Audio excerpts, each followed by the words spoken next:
She waited until the street was empty. Every night, it was the same ritual. As the city's pulse slowed to a gentle hum, her vigil began. The last bus would rumble past, its headlights cutting through the growing dark, leaving a trail of exhaust and silence. The final few cars would whisper by, their occupants eager to get home. Then, the streetlights would cast long, lonely shadows on the pavement, and she would be the only one left. Her name was Elera, and this worn-out bus-stop bench was her world. She wasn't waiting for a bus. She was waiting for a ghost. A memory in the shape of a vintage, sky-blue convertible. 40 years ago, on a night just like this, Leo had promised he'd be back. He was a musician with eyes that sparkled like the city lights and a laugh that could chase away any shadow. "I'm going to make it big, Elera," he'd said, his hand squeezing hers. "Then I'll come back for you in a fancy car, and we'll drive off into the sunrise.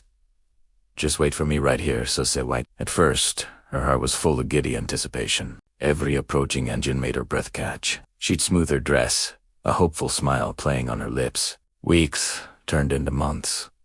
The seasons changed, painting the city in different colors, but Alera's world remained centered on that bench. Friends would stop, urging her to move on. "He's not coming back, Alera," they'd say gently, but their words were like water on stone. Her faith in his promise was absolute. Years bled into a decade. Her youthful optimism hardened into a quiet, stubborn resolve. She got a job at the bakery down the street. Its warm, sweet scent a small comfort in her long days. Her boss, a kind man named Mr. Henderson, never questioned her nightly ritual. He'd just watch her from the window, a sad understanding in his eyes. The world moved on around her. Buildings were torn down and replaced with gleaming towers of glass and steel. Fashions came and went. Music changed. The soulful melodies Leo loved replaced by electronic beats she couldn't understand. But Elera remained, a constant, unchanging fixture on a street in constant flux. Her hair, once the color of dark honey, was now streaked with silver. The lines on her face told a story of 40 years of hope and 40 years of quiet disappointment. The people in the neighborhood grew accustomed to her. She became a local legend, the woman who waits. Some viewed her with pity, others with a strange sort of reverence. Teenagers would dare each other to ask her story, but none ever did. There was a fragile dignity about her that kept them at a respectful distance. One evening, as the familiar quiet settled over the street, a young woman sat down beside her. She had a sketchbook in her lap and a charcoal pencil in her hand. For a while, they sat in comfortable silence, the only sound the soft scratch of charcoal on paper. "You're drawing this tree," Elera observed, her voice raspy from disuse. The young woman nodded, not looking up. "I'm trying to capture things that are about to disappear. Old buildings, forgotten corners, things with stories." She paused, then turned to Elera. "Are you waiting for someone?" It was a question Elera hadn't been asked in years. She looked at the young woman's curious, kind face and, for the first time, felt the urge to share.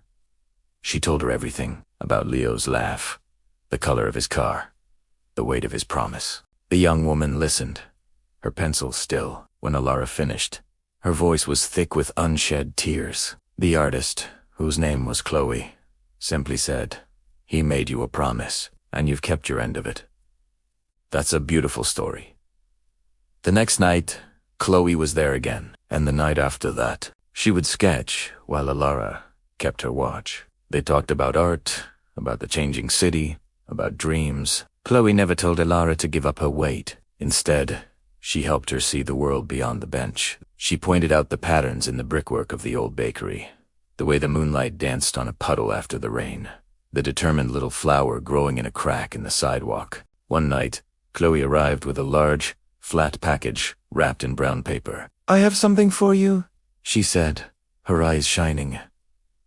Elera carefully unwrapped it. It was a charcoal drawing, breathtakingly detailed. It depicted the bus stop, the empty street, and the solitary glow of a streetlight. But in the drawing, pulling up to the curb, was a vintage, sky-blue convertible. In the driver's seat was a young man with a wide, joyful smile, his hand reaching out. And on the bench, a young Elera was rising to meet him, her face alight with pure happiness. Elera stared at the drawing, her hand trembling as she traced the image of her younger self. She saw the hope, the love, the unwavering faith captured in the charcoal lines. It was the moment she had waited for, frozen in time. A tear slid down her cheek, then another.